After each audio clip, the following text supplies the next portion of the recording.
માનનીય અરવિંદ કેજરીવાલજી અને ભગવત માનજી બંને ગુજરાત આવી રહ્યા છે અને સ્વાભાવિક છે કે ચેતરભાઈ વસાવાને ભાજપે ખોટા કેસમાં ફસાવ્યો છે. ભાજપને ડર છે કે 2014 અને 19માં તો 26 લઈ ગયા હતા, આ વખતે 26માંથી 26 નહીં લઈ જઈ શકે.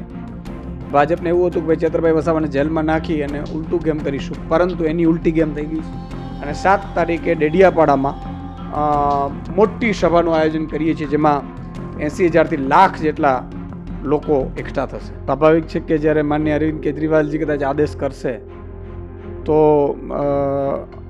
હું પણ લડીશ. અરવિંદ કેજરીવાલજી આવી રહ્યા છે ગુજરાતના પ્રવાસે અને એ બાબતે આપણે ચર્ચા કરવાની છે. ગુજરાત આપણા પ્રદેશ પ્રમુખ યશુદાન ગઢવી આપણી સાથે છે. તો જ્યારે એ ગુજરાત પ્રવાસે આવી રહ્યા છે અને આખી ઘટના જે બની રહી છે, ઘટના વિશે વાત કરવી છે અને એવું કહેવામાં આવી રહ્યું છે કે કદાચ જે ધરપકડની વાત છે, પણ જેમ વાત કરીએ કે એ આવવાના છે, તો આખો આ પ્રોગ્રામ શું છે અને કેવી રીતે આ પ્રોગ્રામને આપણે આગળ લઈ જઈ રહ્યા છે? બિલકુલ, માનનીય અરવિંદ કેજરીવાલજી અને ભગવત માનજી બંને ગુજરાત આવી રહ્યા છે અને સ્વાભાવિક છે કે ચેતરભાઈ વસાવાને ભાજપે ખોટા કેસમાં ફસાવ્યો છે. ભાજપને ડર છે કે 2014 અને 19માં તો 26 લઈ ગયા હતા, આ વખતે 26માંથી 26 નહીં લઈ જઈ શકે અને એટલા માટે માનનીય ચેતરભાઈને ખોટા કેસમાં ભાજપે ફસાવ્યો. એને એમ કે અમે જેલમાં નાખી અને 2019માં પણ આવો ખેલ ચેતરભાઈ ઉપર કરેલો ભાજપે કે લોકસભા આવી એટલે એને અંદર કરી દીધા જેલમાં. પણ હવે એને ખબર નથી કે હવે ચેતરભાઈ આમ આદમી પાર્ટીમાં છે અને ચેતરભાઈ ખૂબ મજબૂત છે, એટલે ભાજપનો દાવ ઊંધો પડ્યો છે અને ભાજપને એવું હતું કે ભાઈ ચેતરભાઈ વસાવાને જેલમાં નાખી અને ઉલટું ગેમ કરીશું, પરંતુ એની ઉલટી ગેમ થઈ ગઈ છે. અમે પણ એ પોલિટિકલી પ્રેશરથી કેસ કરાવ્યો છે, અમને ખબર છે.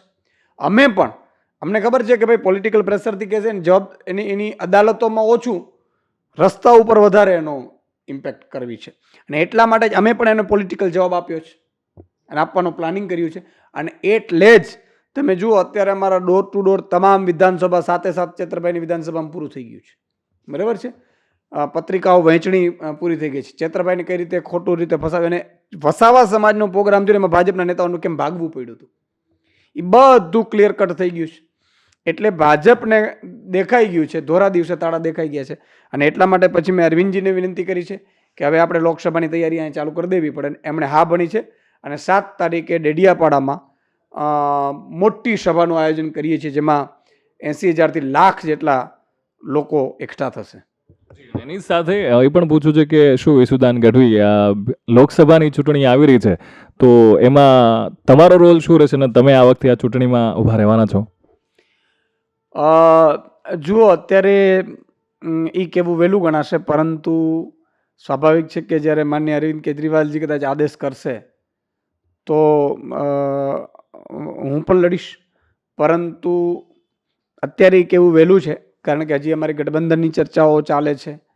એની સાથે સાથે કઈ સીટો ઉપર અમે મજબૂત છીએ એની તૈયારીઓ, એનો પ્રચાર પ્રસાર, આ બધું પણ ચાલે છે. એટલે અત્યારે અમારો ફોકસ સંગઠન, પ્રચાર પ્રસાર અને અરવિંદ કેજરીવાલજીની વધારે સભાઓ થાય એના ઉપર છે. પરંતુ માર્ચ સુધીમાં લગભગ લડવાનું કોને છે નક્કી કરી લેશું. તો આ આપણે વાત કરી યશુદાનજી સાથે. તમારો ખૂબ ખૂબ આભાર. Thank you. તમારો અને આવા જ વિડીયો જોવા માટે ફોલો કરતા રહો વાઇબ્સ ઓફ ઇન્ડિયા.